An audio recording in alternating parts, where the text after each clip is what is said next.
dengan wajah yang penuh dengan kebahagiaan, dengan wajah yang sangat bahagia. Kenapa? Karena akhirnya yang ditunggu datang juga. Maka kita syukuri dengan kalimat alhamdulillah. Syukur pada hakikatnya adalah bahagia walaupun sonnya bengung tetap harus.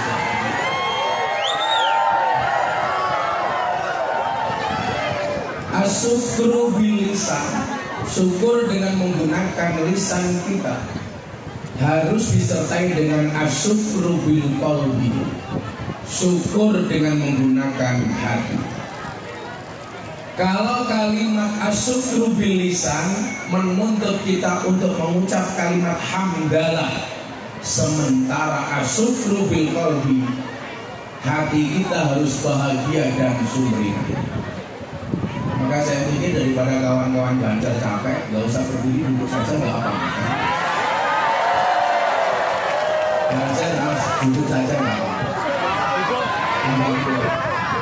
Satu, supaya kamu gak capek. Yang kedua, kamu harus paham mereka datang ingin lihat bacaku, tidak ingin lihat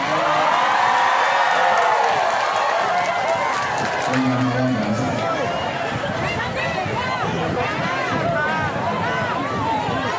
Ternyata Bapak Ibu, kalimat hamdalah yang meluncur dari mulut kita harus disertai dengan kebahagiaan yang keluar dari dalam hati kita. Maka ketika berbicara satu ayat tentang syukur yang sering kita baca, wa ita'adzana rabbukum la in syakartum la azidannakum wa la in kafartum inna adzabi lasyadid, pemahamannya adalah utamakan rasa bahagia. Maka saya sering bilang, seseorang itu bisa kelihatan dia susah atau bahagia cukup dilihat dari penampakan wajah dan mukanya. Kanjeng Nabi mengajarkan bagaimana menyimpan kesedihan di dalam hati.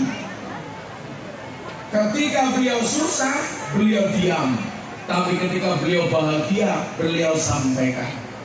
Jadi kata orang Jawa, lah seneng ngomong, lah susah meneng.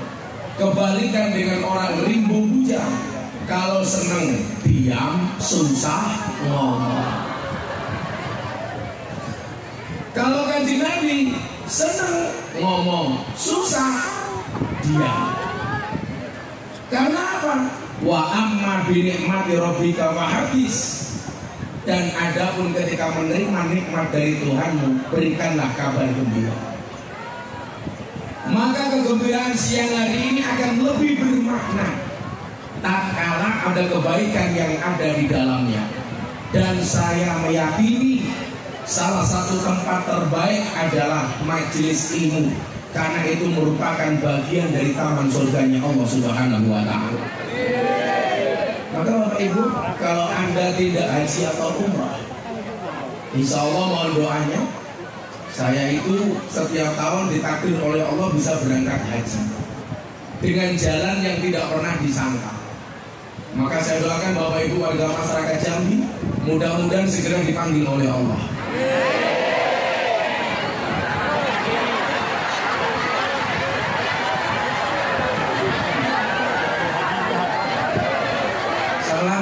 Saya belum selesai sudah amin.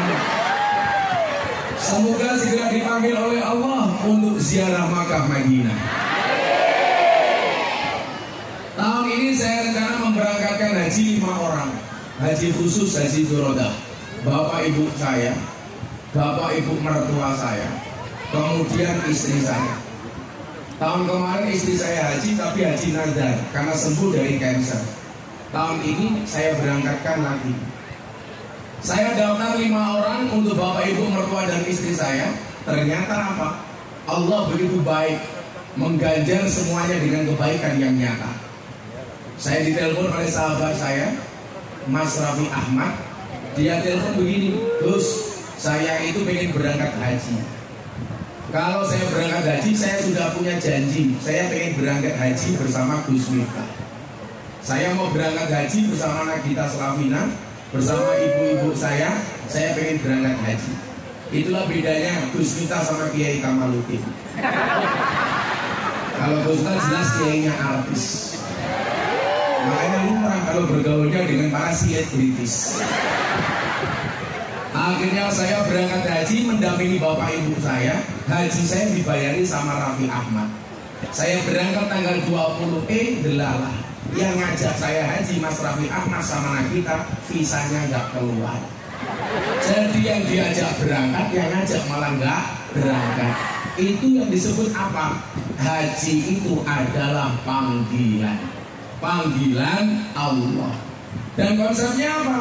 Allah tidak memanggil orang yang mampu, tetapi Allah akan memampukan orang yang terpanggil. Maka kalau Bapak Ibu pengen terpanggil gampang, jadilah orang yang pantas untuk dipanggil. Bagaimana caranya? Ya uripnya diapiti. Ciri-ciri urip sing apik. Ora kok malah nutupi jamaah lungguh ning panggung nggawa kamera apik.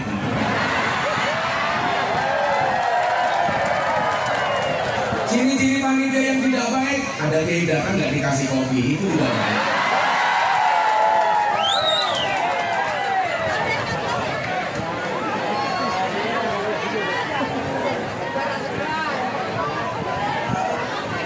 Ada semua Yogyo dari Jambi perjalanan 5 jam. Di sini belas dari subuh kere.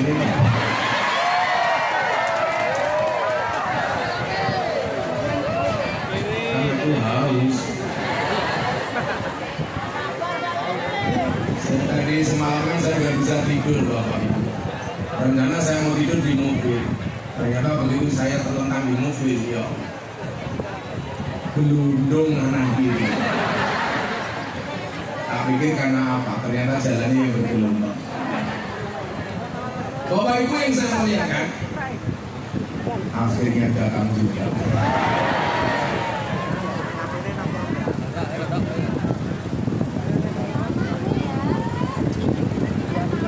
Baru di sini pada dia disuruh sabar sama-sama.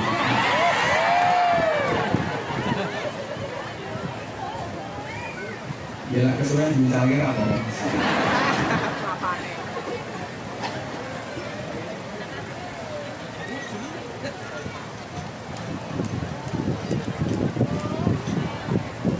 Saya itu khawatir kalau disuruh kopi pakai gelas seperti ini, karena ini sebenarnya bukan gelas kopi. Saya benar disuruh kayak gini gelasnya meledak.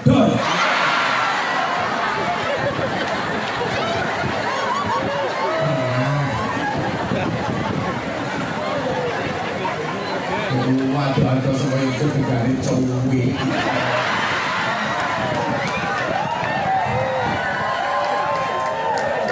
Kasedotan minta ini.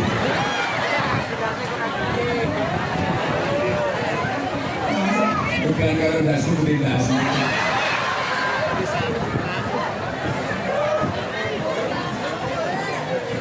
Nah, saya mau cerita tadi soal Raudhah. Kenapa tempat di Madinah itu yang disebut sebagai Raudhah? Ma baina baiti wa mimbari raudhatun min riyadil jannah. Antara rumahku dan mimbarku adalah merupakan taman dari taman surga. Ternyata Bapak Ibu, disitulah para sahabat dan orang-orang Islam di periode awal belajar ngaji langsung bersama Kanjeng Nabi. Maka tempat yang di dalamnya untuk majelis ilmu itu adalah merupakan kategori Raudhah. Maka Kanjeng Nabi pernah bersabda, "Idza maradun bi riyadil jannah fartamu." Kalau kamu melintasi taman surga, singgahlah. Kemudian para sahabat bertanya, "Kita masih di dunia wahai Nabi, wa ma hiya riyadil jannah?" Apa yang dimaksud dengan taman surga di dunia? Jawaban Nabi adalah khilaqu dzikri wa majalisul ilmi. Yang dimaksud dengan taman surga di dunia ini adalah majelis zikir dan majelis ilmu. Maka halaman yayasan hari ini insya Allah merupakan bagian dari taman surganya Allah Subhanahu wa Ta'ala. Maka Anda yang datang ke sini, saya doakan mudah-mudahan segera mendapat tiket surganya Allah Subhanahu wa Ta'ala. Tiket surga jauh lebih indah daripada tiket timnas versus Argentina. Malah katanya Lionel Messi gak jadi datang, padahal tiketnya mahal. Kita kemarin beli tiket Pak, tiket VVIP untuk nonton timnas 4.250.000. Tapi enggak masalah, asalkan timnas bisa berkembang. Mudah-mudahan timnas bisa maju, amin. Sampai hari ini Argentina belum pernah mampu mengalahkan Indonesia. Kenapa? Karena belum pernah bertanding. Ini angkor yang mana?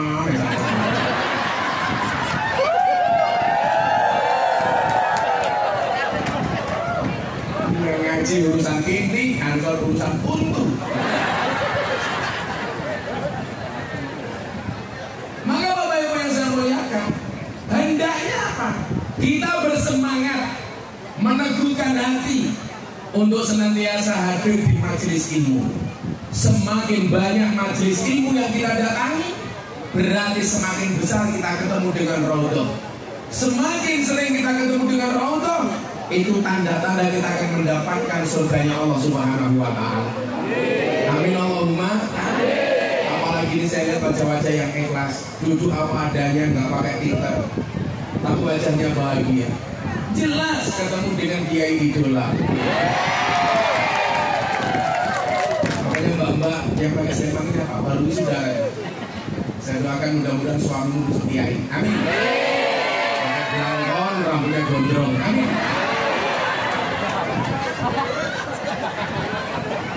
Kalau pakai belangkon, rambutnya nggak gondrong ya kayak Kamaluddin. Kan bisa tua. Maka Bapak Ibu yang saya muliakan, jangan sampai hati ini mati dari nurnya Allah. Karena pada hakikatnya belajar itu adalah long life education, seumur hidup, minal mahdi ilal lahdi. Cuman bedanya mungkin yang kecil-kecil itu Pak Kiai Kamaluddin di Yayasan Darul Ulum itu namanya santri, tapi yang tua-tua hadir di sini namanya sontrol. Kewajiban ini tidak akan pernah berhenti. Maka mohon maaf, bagaimana kita digambarkan dulu seorang Imam Asy-Syafi'i belajar dari usia muda sampai usia tua, bahkan belum berani kembali ke rumah karena belum mendapatkan perintah dari ibunya untuk pulang ke rumah. Maka syarat untuk mendapatkan ilmu yang barokah adalah watul zaman. Belajar di pondok itu harus lama, harus panjang waktunya. Maka para santri saya ingatkan, jangan dikit-dikit izin pulang, jangan dikit-dikit pamit. Ibunya ada acara, pulang. Neneknya sakit, pulang. Waduse meteng, pulang. Kucingnya mana, pulang. Begitu beribu alasan kita meninggalkan pesantren. Padahal disyaratkan orang mencari ilmu itu harus waktu zaman, waktunya panjang. Artinya apa? Ibu bapak tidak boleh mengeluh kalau datang pagi hari baru pengajian di siang hari. Itu pun bukan karena saya telah, tidak. Karena panitia pengajiannya suka dengan sambutan-sambutan. Jadi kalau pengajian isinya sambutan, saya ini sering bilang, orang mau datang ngaji itu sudah bagus. Kalau bisa pengajian itu nggak usah terlalu banyak sambutan. Kalau ada wakil gubernur yang sambutan wakil gubernur saja. Jadi yang tertinggi saja, jangan dari lurahnya sambutan, camatnya sambutan, bupatinya sambutan. Siapa?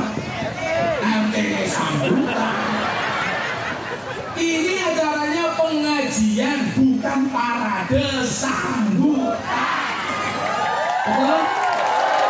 Mau sambutan orang nyumbang. Saya mau tanya, lebih penting sambutannya apa pejabat tolong didengarkan.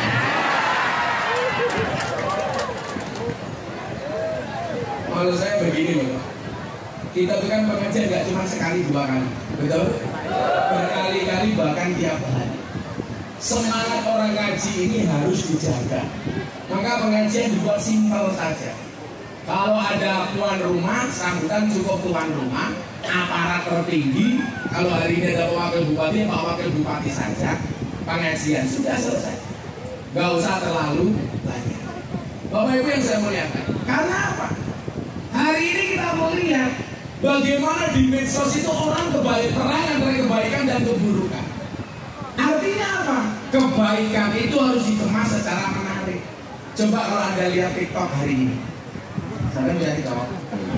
Kayak kamu itu lihat TikTok. Parah ini parah. Berapa angka sih? Masa kayak semua kan TikTok? Nanti lagu yang Pardo itu. Kalau kayak saya punya TikTok ya lumrah. Karena aku kiai medsos. Dan saya dinobatkan sebagai Kiai NU yang paling banyak followernya. Pakai Kamaludin bikin TikTok paling followernya 2. Di TikTok itu Bapak Ibu, itu perang antara kebaikan dan keburukan. Tidak hanya di TikTok, termasuk di medsos yang lainnya. Nah, tantangannya adalah bagaimana kita menampilkan postingan di medsos kebaikan tapi menarik. Saya tuh nggak sepakat kalau orang bilang begini, orang ibadah itu jangan diposting. Jawaban saya sederhana. Kemaksiatan saja hari ini diposting. Kalau ibadah dan kebaikan nggak boleh diposting, maka isinya medsos semuanya dosa dan kemaksiatan, betul? Coba kalau kita lihat di TikTok, yang FYP rata-rata yang cari sensasi. Saya pulang pengajian malam-malam, buka TikTok. Ada mbak-mbak pakai jilbab, bajunya dicopot, BH-nya dicopot. Direkam Pak. Hai guys, susuku gede guys. Delala pas mataku belok. Aku jadi bingung. Mau dilihat dosa, mau dilihat kok barang bagus. Makanya itu alasan kenapa saya kemana-mana pakai kacamata. Supaya kalau melihat tidak kelihatan. Dan ternyata dicontoh sama Kiai Kamal itu.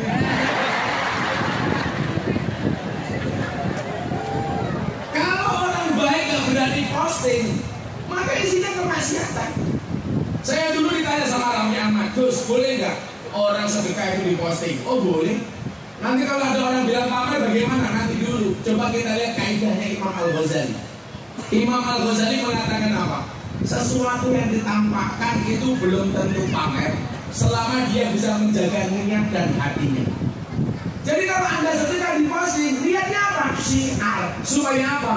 Orang lain mencontoh sedekah. Toh kemudian ketika berbicara sedekah, Al-Quran mengatakan apa? Bilaili wan nahar. Sedekah itu boleh malam hari dan siang hari. Sirra wa alaniyah, boleh terang-terangan dan sembunyi-sembunyi.